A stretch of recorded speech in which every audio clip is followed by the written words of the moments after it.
What's up, Dragon Brood? Today we're going to be talking about some Kaldheim previews like we have for the last 15 days.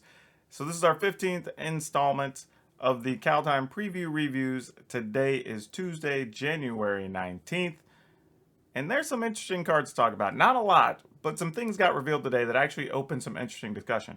However, before we get into that, I want to say if you haven't, please considering buying some stuff from Ultra Pro. I have a link down below for shop.ultrapro.com. However, I want to say, even if you go to the website and you see something cool that you want, consider talking to your local game store to order that thing for you. And be aware, you can get stuff from Ultra Pro for Magic, for Pokemon, for anime, just all kinds of things. So feel free to check it out. Ultra Pro really encourages you shopping with your local game store, which is another reason I like working with them. They are big supporters of the LGSs.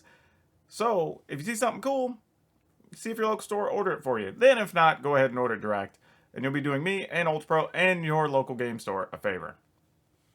And if you haven't, please consider subscribing to the channel. We're inside of 100 people, I think inside of 90 people, to hit our 10,000 subscriber goal by February 1st. We are on track, and you can help us get there that much faster. But let's hop right on in to some Kaldheim cards. Alright, first things first, let's talk about Rune Forge Champion. It's 2 colorless and a white for a 2/3 rare dwarf warrior. When this card enters the battlefield, you may search your library and or graveyard for a rune card, reveal it, put it in your hand. If you search your library, shuffle it. You may pay 1 colorless rather than pay the mana cost for rune spells you cast. On its face, this is a 2/3 for 3. It lets you get another card, so you're getting something when it comes into play. And then you maybe get, a discount on casting another spell. But that's not really saying much. Let's talk about the runes themselves. Okay, now each rune does something kind of indicative of its color. So like the green one puts a +1/+1 and gives something trample. The black one here gives death touch. I think the blue one gives flying, maybe, I think is what it does. But anyway, you kind of get the picture of what they're offering, right? They're all cheap to cast. So you have a colorless and a black in this one. You get to draw a card when it comes into play, which seems to be a theme. Then this one gives something death touch. If you put them on an equipment, the equipment gives the creature those abilities whenever you equip it. So there's a lot of things to talk about on these, right? The first thing is that we've only seen, I think, 2, possibly 3 cards that talk about runes or care about runes. And that already says, okay, we don't have a lot of things that are concerned about them. So how important or how good can they be? Now granted, we still have a couple days to go, so previews could still reveal something that really cares about runes and that changes things. But as of now, we don't have many cards that care about them. And they don't even necessarily care about each other, so you don't even get the opportunity to do something like the cartouches from Kaladesh, or not Kaladesh, from not even Ixalan. Why am I not Amonkhet? There you go. Like too many Magic sets I got on the brain. But at least in that case, like those cards, like when you played certain ones, other things happened and they cared about each other. This doesn't really work in tandem with anything else. But they do replace themselves by drawing a card, which is kind of nice. The other thing too is really the only ones that probably are going to end up working with equipment, if I was guessing, were going to be the white one and the red one, because the warriors care about equipment and tend to be in the white and red colors. You also have dwarves that also happen to be in white and red colors, and they care about equipment. So I don't even see a lot of room for the black, green, and blue one to really get used that much. Now, I could be completely wrong here, and these cards could end up being some type of player in a very specific deck. And, with the card we just saw, if you get to play them for 1 instead of 2, that's not irrelevant. But what are we really gaining off of them? In a weird way, you can almost just use them as cantrips with the other card and pay 1, draw 1, and maybe that leads itself to something. And if you have something that lets you sacrifice a card, maybe that's a thing you can do. I don't know. I almost feel like the best thing we can do with them is not even use them for their intended purpose, which is kind of sad. But I don't know. I'm just going to give a shrug to these until we see something else that genuinely looks good that cares about runes. Alright, this is Kingnarfys Betrayal. 1 colorless, 1 black, 1 blue for a rare saga. Chapter 1, each player mills 4 cards. Then you may exile 1 creature or planeswalker card from each graveyard. Chapters 2 and 3 are identical. Until end of turn, you may cast spells among the cards exiled with this card. End spend mana over any mana of any color to do so. I actually think this card is okay. I will say this. If you're playing Dimir Mill, then this is probably an auto-include, right? It's a card that not only mills 4 cards from your opponent, you can also remove a problem card that they have in the yard that maybe something with escape or whatever, or you just get to cast the thing you want from their graveyard. Also reasonable. Kind of cool in the mirror match of some sort, right? Like there's a couple different things that could work out here for this card. Now, do you just autoplay it in, say, a Dimir control deck? That's a big maybe, right? If there's something you think your opponent's going to have that you could really take advantage of, or the format becomes a certain way, I could see where a couple of these sneak their way in. It's not something I think those decks are going to be leaning on, though. But if you're playing Dimir Mill, this feels like an auto-include for at least a 2 of, if not a full set of 4. Outside of that, not really sure where else I would want to play this card just yet. Great Hall of Starkheim. Great Hall of Starkheim enters the battlefield tapped. Tap for 1 black mana. White, white, black. Tap, sacrifice the Hall of Starkheim and a creature you control. Create a 4/4 white angel creature token warrior with flying and vigilance. Activate this ability only anytime you could cast a sorcery. This is okay. I think this really comes down to what do the angel decks look like, right? Right now, it looks like you can almost be playing mostly white. You don't even need a lot of the black mana to play angels, which is a little disappointing, but I get it. Now, if you are heavily in both black and white, then this actually becomes a little more playable because you can use it for black mana, but also makes it easier to use the second part of the ability.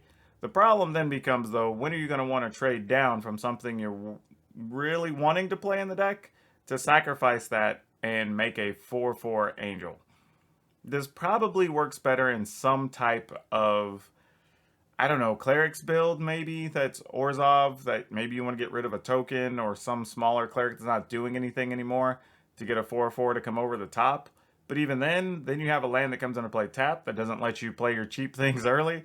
So it's actually a pretty well balanced card overall for what it does. I still wouldn't be surprised if a couple of these show up in some lists. Maybe even in the slower control type list that happen to be playing both black and white. Maybe something like the Urian, Doom Foretold style decks could be doing that as just another blocker or something to play. But even then, they don't have a lot of creatures to sacrifice, right? Except for maybe some O4s that they got from Bertha Miletus or something. So I don't know. This is going to be a hard time finding a spot for it, but I don't think it's terrible. Valor of the Worthy, 1 white. For an enchantment aura, enchant creature gets +1/+1. When enchanted creature leaves the battlefield, create a 1/1 white spirit creature token with flying.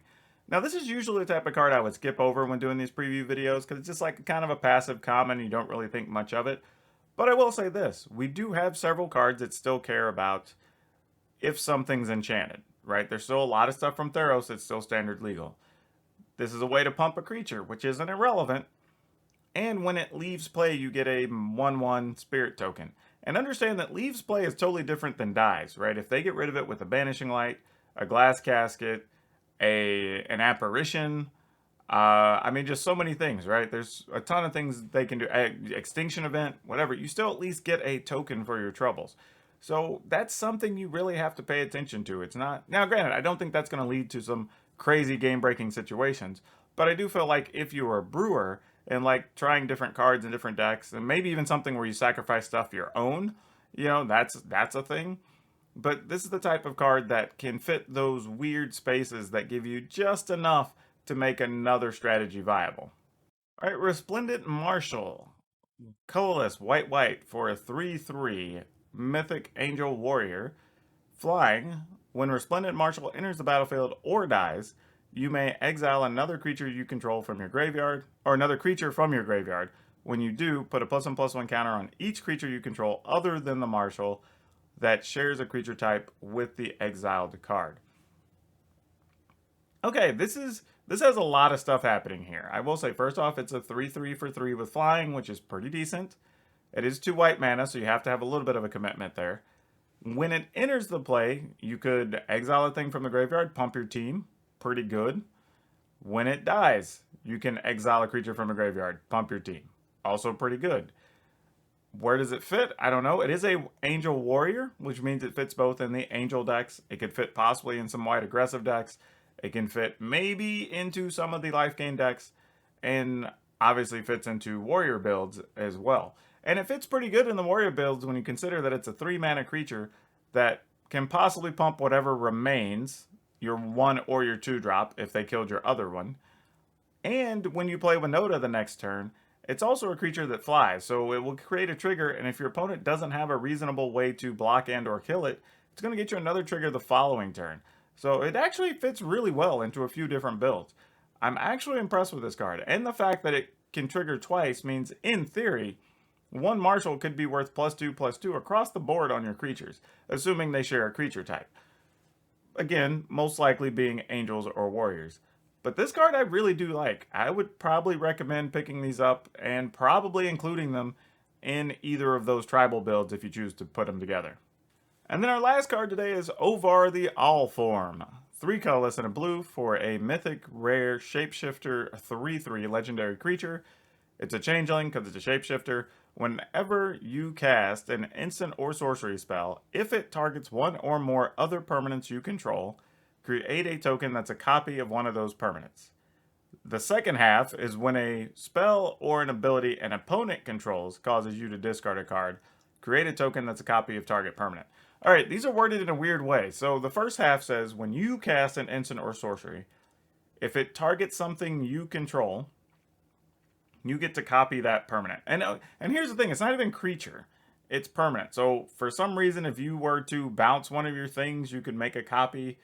If you were to, I don't know, give a creature flying, you make a copy of that creature. Tap a thing, you could make a copy of it. Like, I don't know. I think my problem right now is, though, I can't think of a lot of quality instants and sorceries I want to play that target my own stuff. And I think that's kind of the hold up with that ability. The second half is really interesting in the sense that it's a defensive card you could potentially have against discard decks. So that's kind of cool.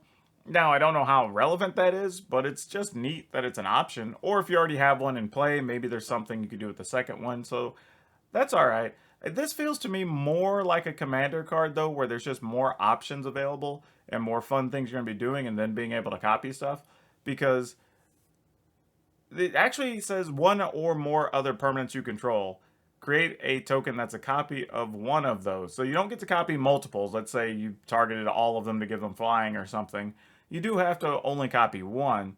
But I feel like there's something really cool that can be done with this. Just right off the top of my head at first glance, I can't really come up with what that fun thing is. Feel free to let me know in the comments, though, if you'll have something super sweet that you're planning on doing with this. And then that's going to do it for today. Not a whole lot of cards, but they were interesting ones. And like, we got to have the discussion about the runes, which we finally got to see all of them. And it's, you know, that's kind of where I'm at on those.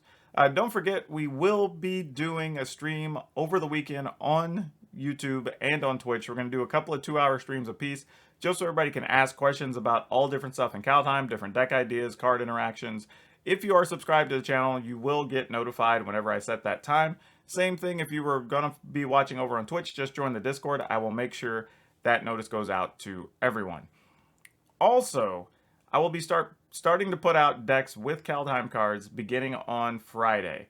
It's really going to come down to what time Thursday or Friday we see the full set list for Kaldheim, so I can finish up the decks and then start finish final edits on the videos and put those out, just to make sure I'm not putting things out with things I'd want to update later or whatever. But you'll start seeing those a couple times a day until the Streamer Early Access event next Wednesday, and then the set will go live on Thursday, and then we'll start doing daily deck stuff again.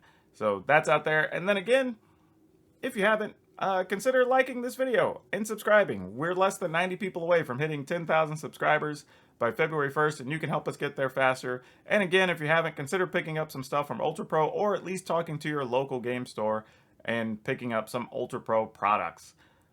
And that's all I have for you for now. We'll see you next time.